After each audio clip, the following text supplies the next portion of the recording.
And good morning. It's time for the Mike Hewitt Show, brought to you by Renegade River and Spring Lake. And now your host, Mike Hewitt. Hey, good morning, and welcome back to another wonderful Wednesday. Jim Riley is in the studio with me. I am. Brian is making sure that we stay on target and on time, which is kind of difficult with Jim and I sometimes as we get on the soapbox. And on the line with us is Dara Feldman.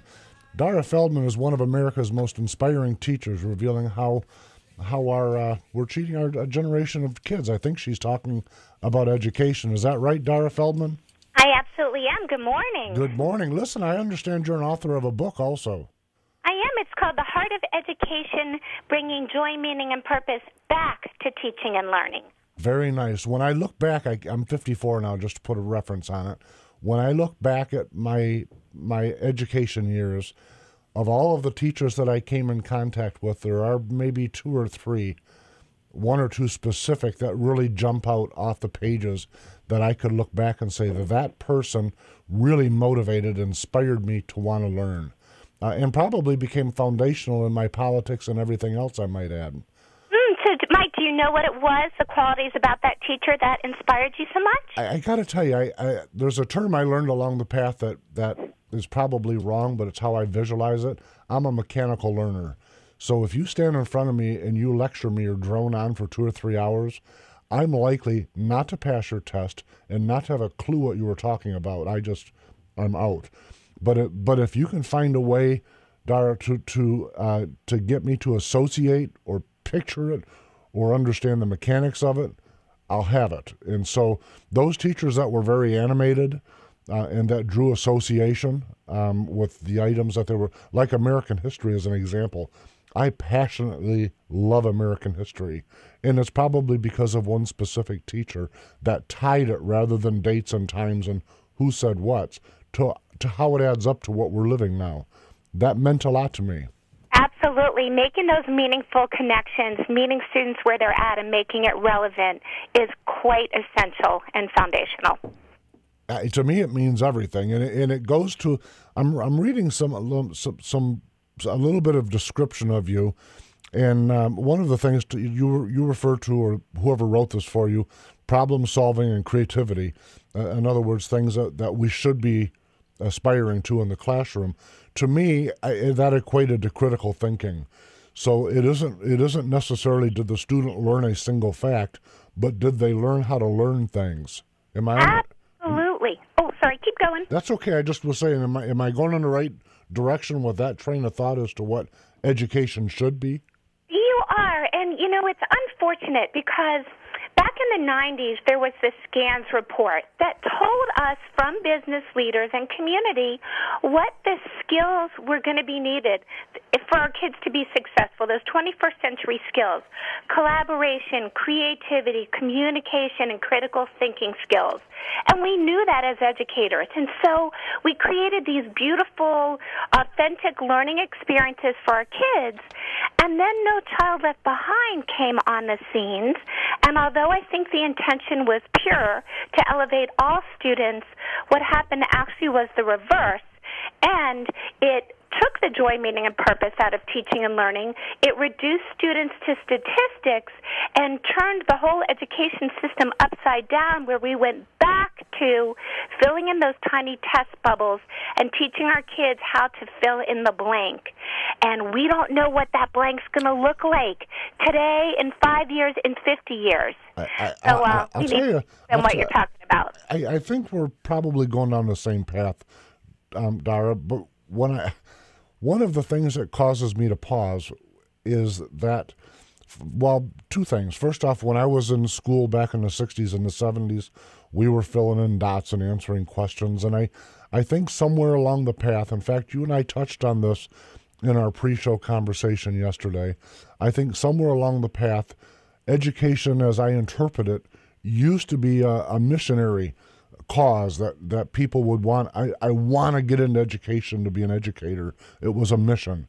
And somehow that has morphed into chasing funds, whether it's personal income and vacation and all of those things that, of course, employees want. or on a school level seeking funding. So an example of that real briefly, and you can tell me if I'm off in the deep end. Yeah, then I want to push back, so keep going. I knew we would. But listen, when I look at all of this, it all feels like it's tied to funding. Even the No Child Left Behind or the Common Core, which a lot of folks from my side of the political sphere refer to it as rotten core. I'm absolutely opposed to it. And I'll use examples like, in fact, I've talked about this on the political stump a lot over the years. Some folks will say we need a rounded education, and I say, great, that's a donut. And what is in the middle of it that used to be there was basic fundamental skills like reading, writing, and arithmetic. What say you? I'm the layman here, so steer me in the right direction. Okay, so I want to go back, and I would say in essence, some foundational skills, and I'll talk about that in a minute, maybe a little bit different than what you're thinking about, but it helps to get to those skills that you just mentioned.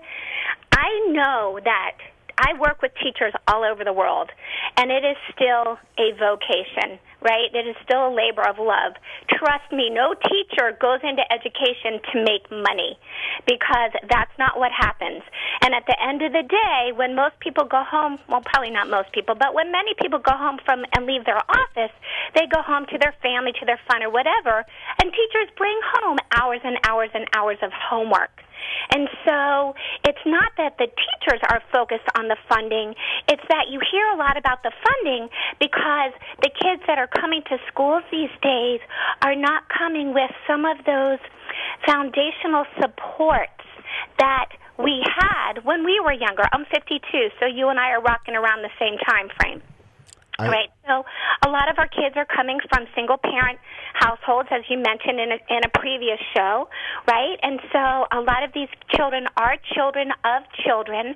The communities, they're not so connected to the communities. It may be their faith-based communities and or others. Some parents are working 2 jobs, so you don't even have that interaction. There's the whole electronics. Even though we're more connected, we're more disconnected because we may not be leveraging the power of technology in meaningful ways.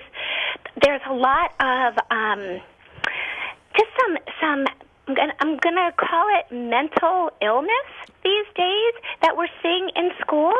A lot of abuse and neglect, etc. So schools are responsible for the care of all these children, whether they come, ready to learn or not. It's our job to get them ready to learn, and oftentimes we need to start the day by feeding them, not just their minds, but their bodies and their souls.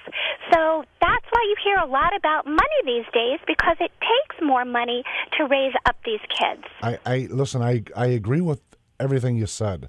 The only, but it's always foundational for me in as much as we can agree on what we're seeing now. Where the disagreement or where the rub is at probably is in how we got here and why funding has become such an issue.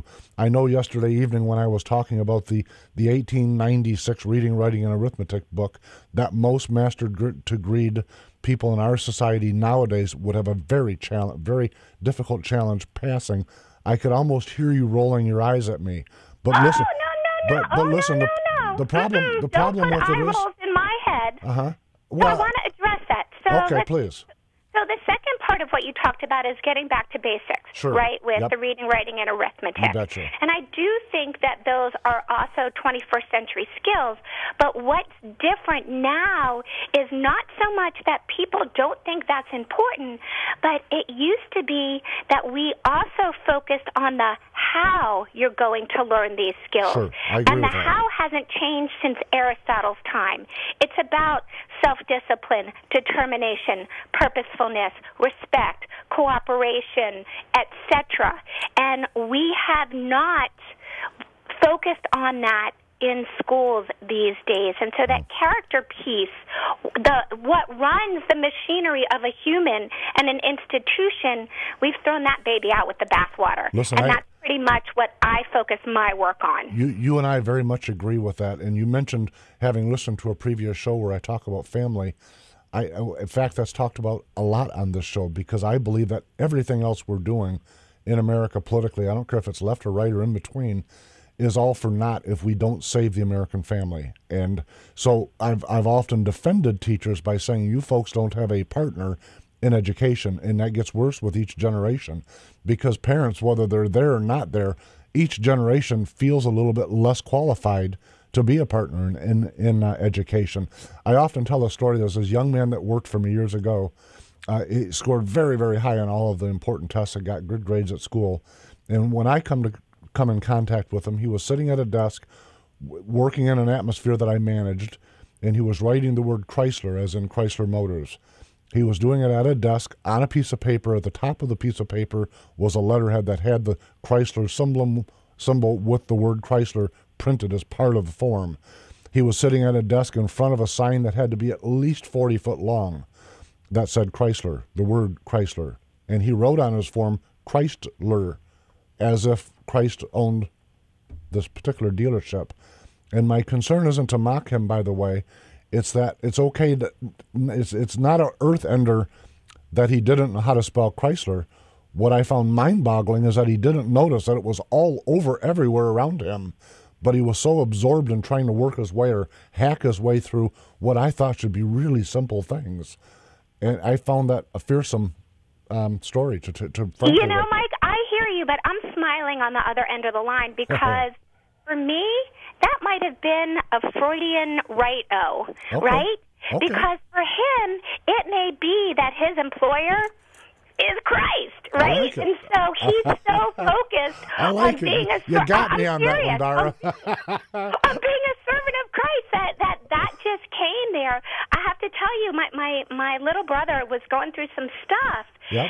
And I said, you know what, sweetie, you might want to have a conversation, meditate, do a little prayer, do a little journaling. And in his journaling, he was writing I just want to feel good. And he left out one of the O's, and he read it to me. And I said, well, you know, maybe, I don't know, your heart's calling to something. So I'm not saying, I don't want to turn this into a religious discussion. I'm just saying that, you know, let's look. I think what's important is that instead of coming to our own assumptions, let's, one, look underneath people's behaviors. Let's get curious and not furious, and let's assume positive intent. Do me a favor, Dara. You know, we've only got, 3 or 4 minutes left. Tell us a little bit about your book. So my book is really focused on character education, social-emotional learning, restorative practices. It's based on the 5 strategies of the Virtues Project. And let me just digress a little bit. The Virtues Project started about 25 years ago when the founders were talking about how tragic it is that kids are killing each other. And they found it was a lack of meaning and purpose. And so they researched all the cultures, oral traditions, and sacred texts of the world, and what they found that was common to all of humanity were the virtues, these positive qualities of character. They figured, how can we awaken and strengthen them in our children so that we can transform the next generation? They came up with 5 strategies. They self-published the Family Guide, and when Linda, the founder, was on Oprah, Oprah said of the Family Guide that it's the instruction manual that our kids didn't come with. So fast forward, about 10 years ago, I found out about this work. I left teaching in Montgomery County Public Schools, and I've been sharing and doing professional development and working with families on these 5 strategies. And the biggest piece in the shortest amount of time is being mindful that these character qualities are in all of us, and it's a way that we can support one another by being a mirror and reflecting back what we see and guiding people to those virtues. So really quick teachable moment here about the language. If you see this young man and he writes Chrysler instead of Chrysler, to say, you know, wow, maybe I really see your commitment to reverence in the way that you wrote Chrysler. Please be more mindful or purposeful or diligent when you are working through your spelling, right? So it's not pointing, it's not shaming, but it's always either acknowledging or bringing people, guiding them back to those virtues, because that's what's in all of us. It's more of an inclusionary approach. Yes, but it's also like those high-powered words. These character qualities, they mean so much. And so let me just give you an example, because you have 4 daughters. I can't imagine their room was ever messy. No. Mike, I know you would have never said, how many times have I told you ladies to clean up this mess? Never, right? Not a single time, Dara. So let's just say that other people do that, and instead walking into the bedroom saying, ladies, please be orderly and put your dirty clothes in the hamper and make your bed. Thank you for your cooperation. Because when we tell our kids to clean up this mess, but we don't tell them what it looks like, or we don't show them that the orderliness or cooperation is a transferable skill, then we miss that opportunity to really teach them what's foundational. We're not going to know what our kids are going to need to know and be able to do 10 years, 50 years, 100 years out, but they're still going to need these character qualities, Mike, and that's what's going to help them to read, write, speak, be of service, whatever else critically think we're going to need to not just take care of our own society here, but our global society. And my book teaches those strategies. Is your book something that a person, a layman like me, would want to read, or is it aimed at teachers? No, absolutely. Actually, Ted Leonsis, who owns the Washington Wizards and the Caps, on the back of my book, he said that this is a roadmap for business leaders, community members, educators, parents. And I'm humble to say I've had really great feedback on it, especially if you work with people, then it's a powerful book, because I bring in a lot of research from other folks and then practical experiences that you can go, oh yeah, that's happened to me, let me try this strategy. How do people find the book?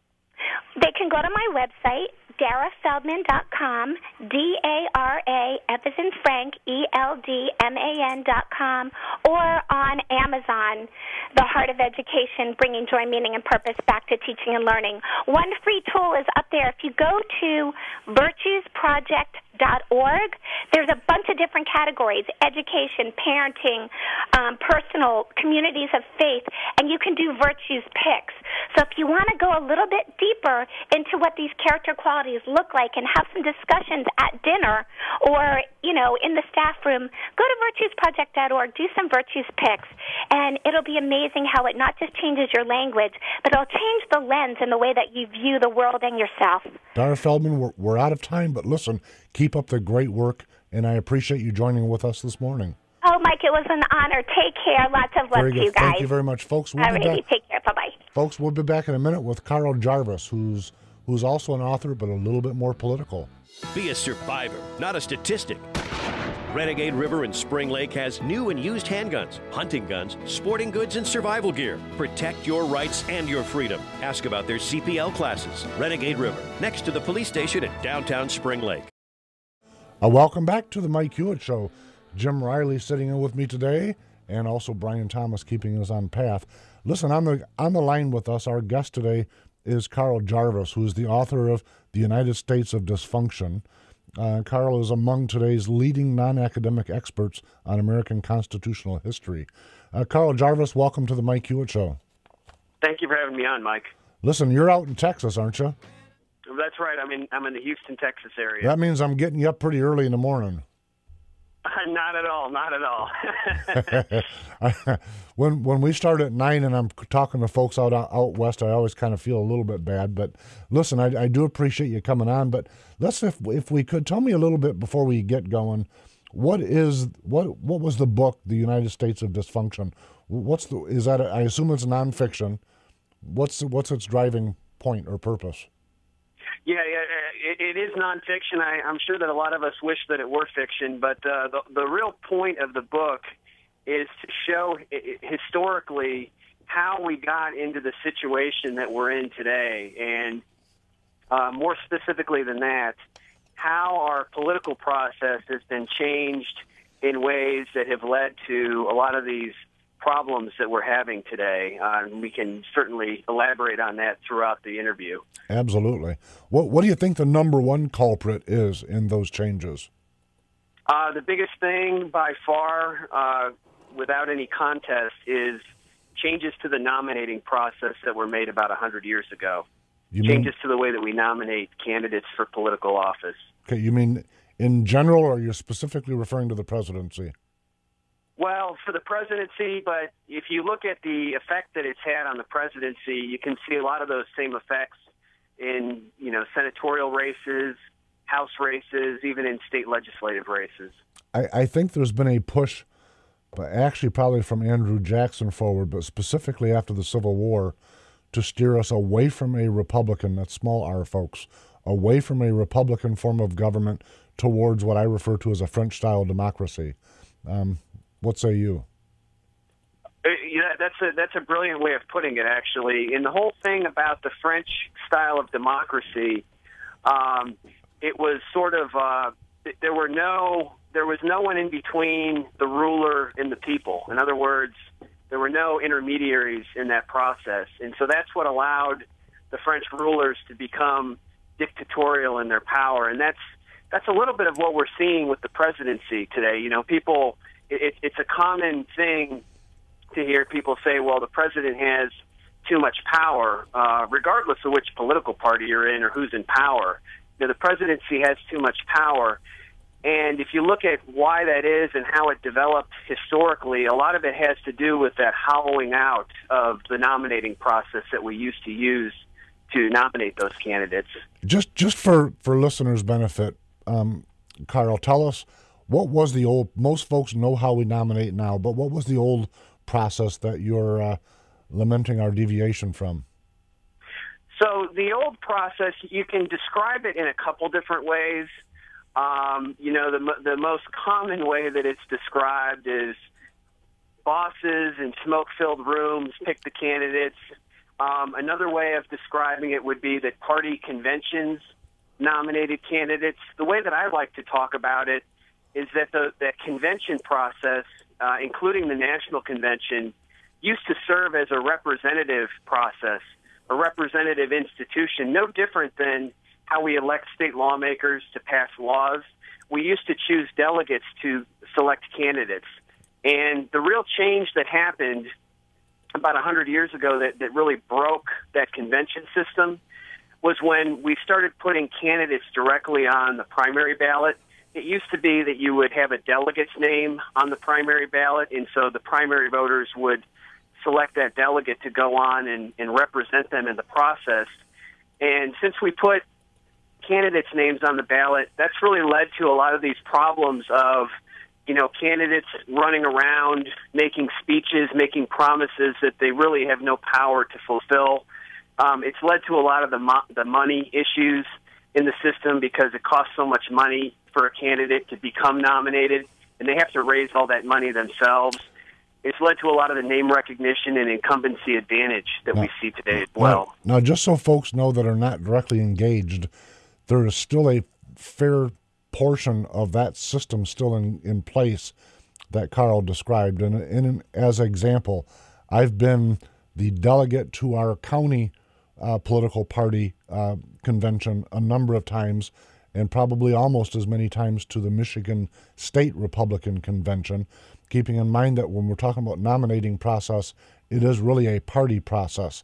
And the Democratic Party has an identical process that they go through in a county, a district, and then or district caucus level, and then to the state convention.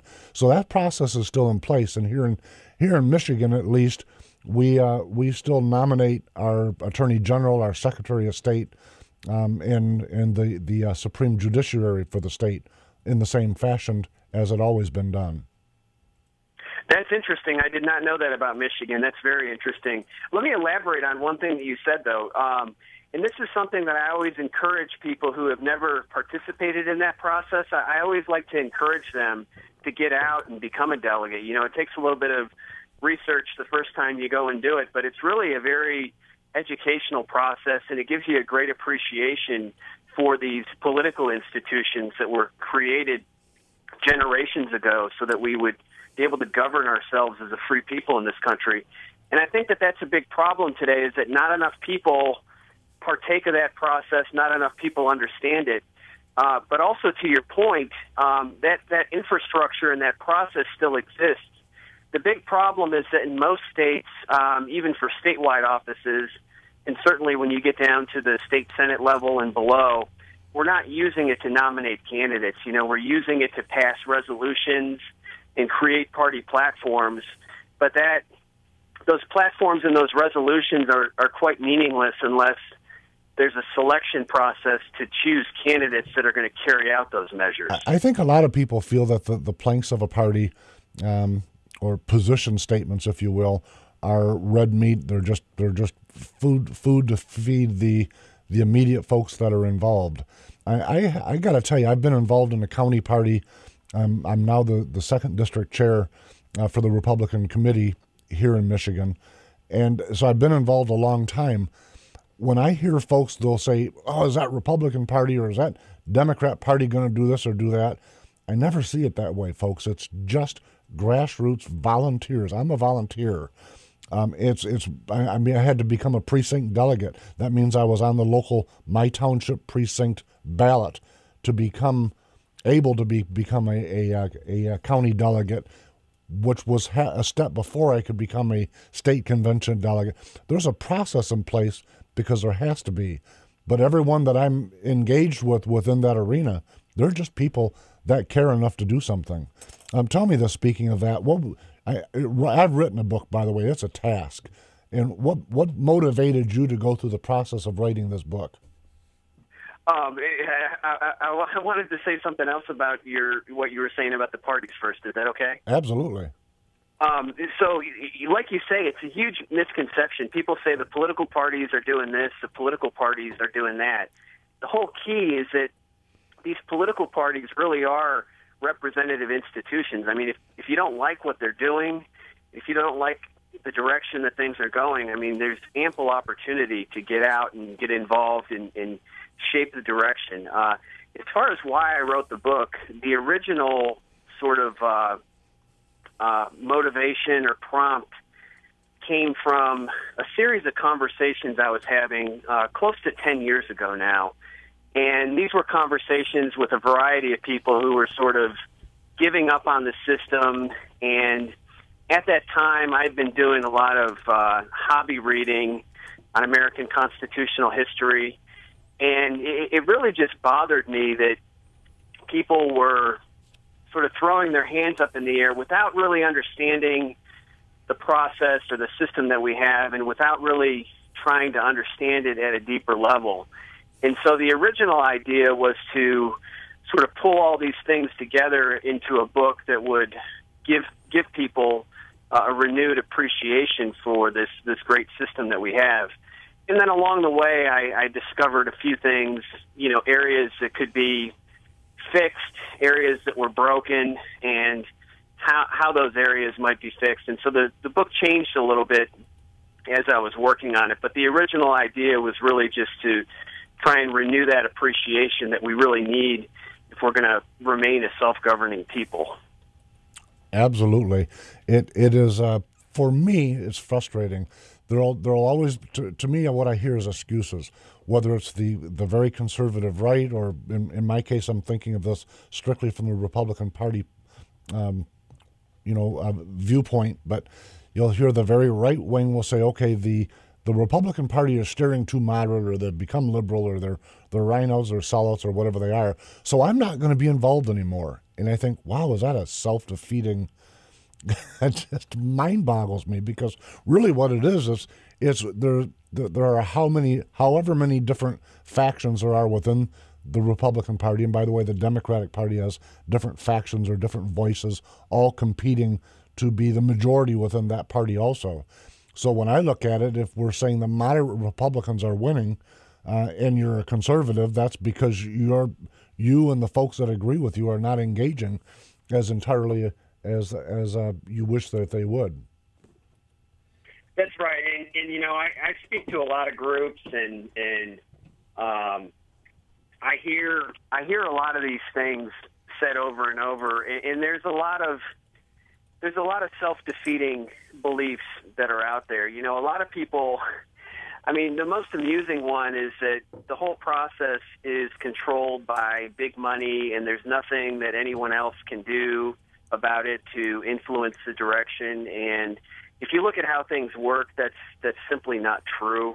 But yeah, people they don't just make excuses, but they have these beliefs that they use to sort of say, well, that's not going to work, and so I'm not even going to try. Let me just jump in on this, because one of the issues that has faced me is that other than the perhaps the governor and perhaps the United States Senate, it is virtually impossible to really get legitimate information about the various candidates for any party and third parties or what have you.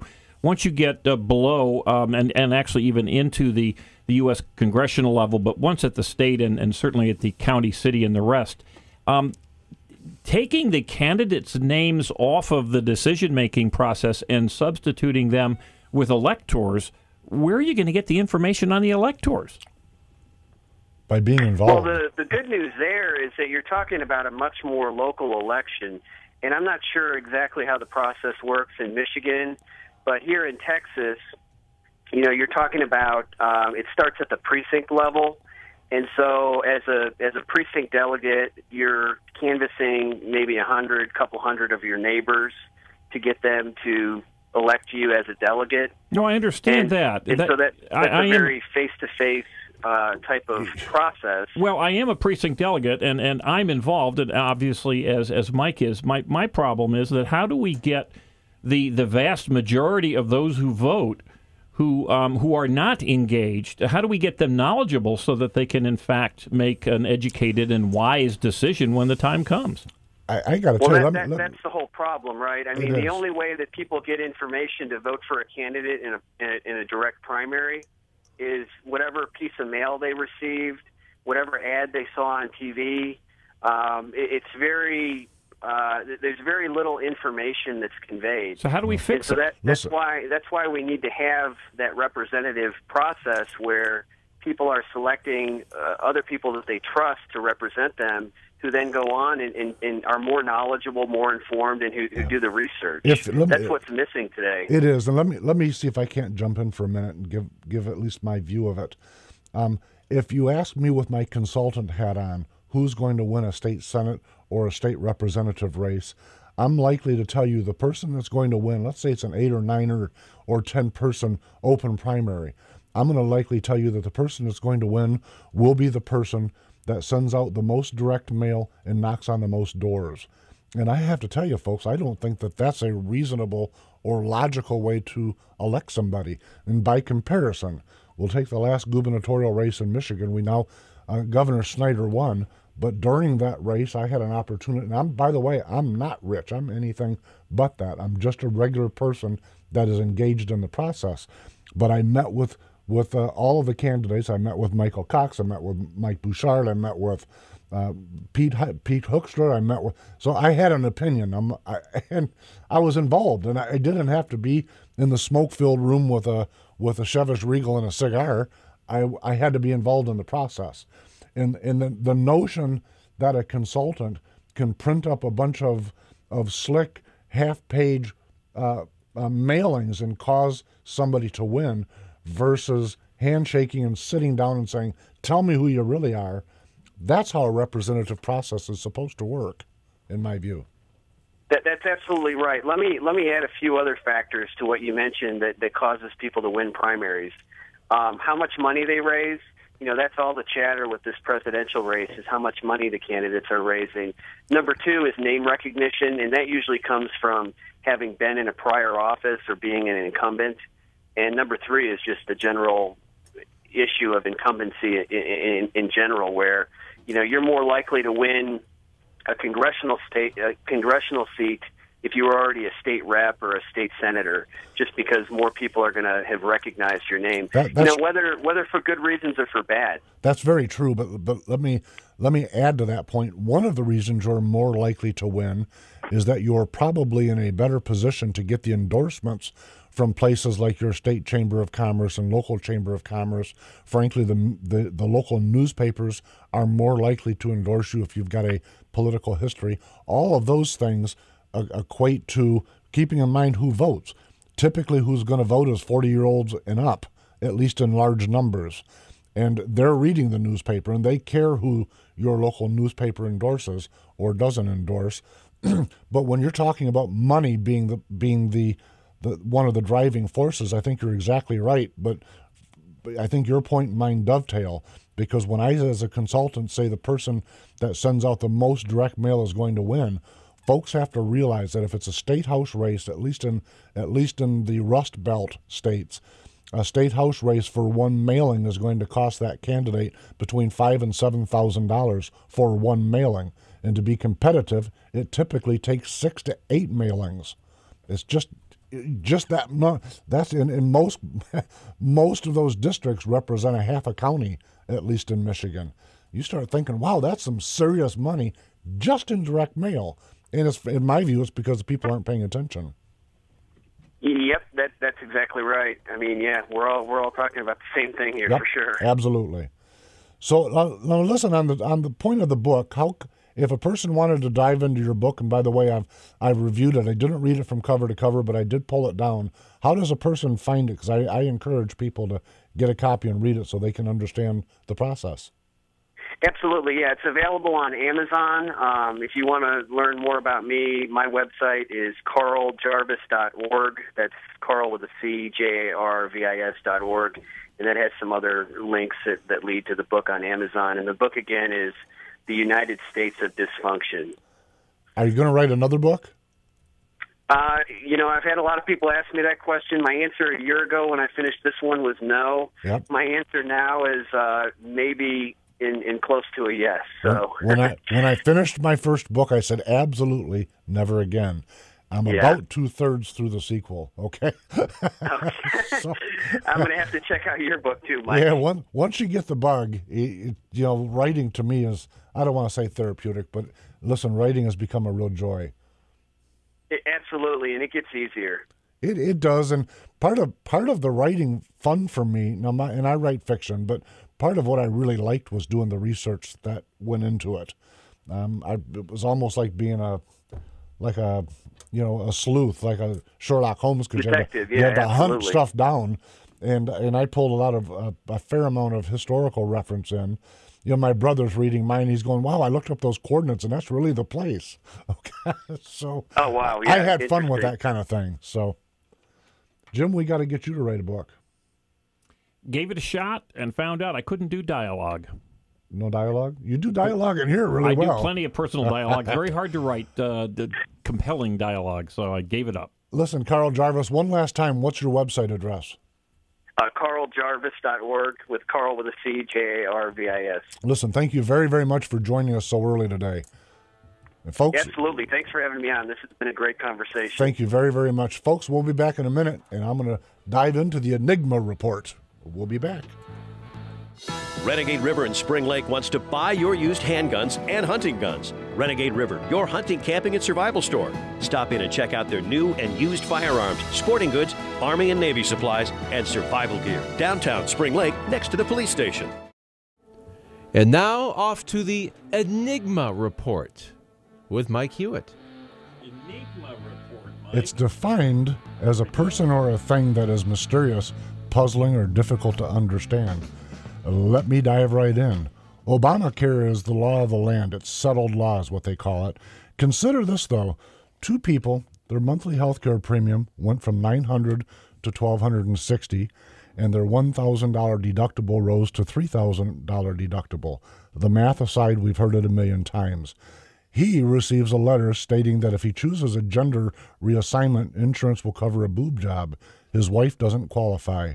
But at 52 years old, she will be receiving free birth control. The construction of Obamacare was built on political correctness rather than affordable health care for more citizens. In fact, speaking of that, think about this real carefully. Did you know that fewer people have access to affordable health care now by percentage than they did in 1964? Thanks for the help, government. An enigma made law of the land settled law. That, to me, folks, is insanity. Goes to the joke. Let me segue a little bit. Goes to the joke. Over this past weekend, my Facebook feed looked like the Confederate States and the Skittles factory went to war. I saw that joke a number of times, But listen, it made sense because that's what it looked like. But then I pause and I try to move away from the Confederate debate a little bit and the gay marriage issue a little bit and just look at the math. And so I ask myself, are these two stories just more nation-sized enigmas? Are both sides of SCOTUS same-sex marriage debate overstating the impact? As an example, based on the 2013 National Healthcare Interview Survey, that's the CDC's survey, by the way, to your federal government, your tax dollars at work, they polled 34,557 adults ranging from 18 and over. 96.6% of those identified themselves as straight. 1.6% identified as gay or lesbian.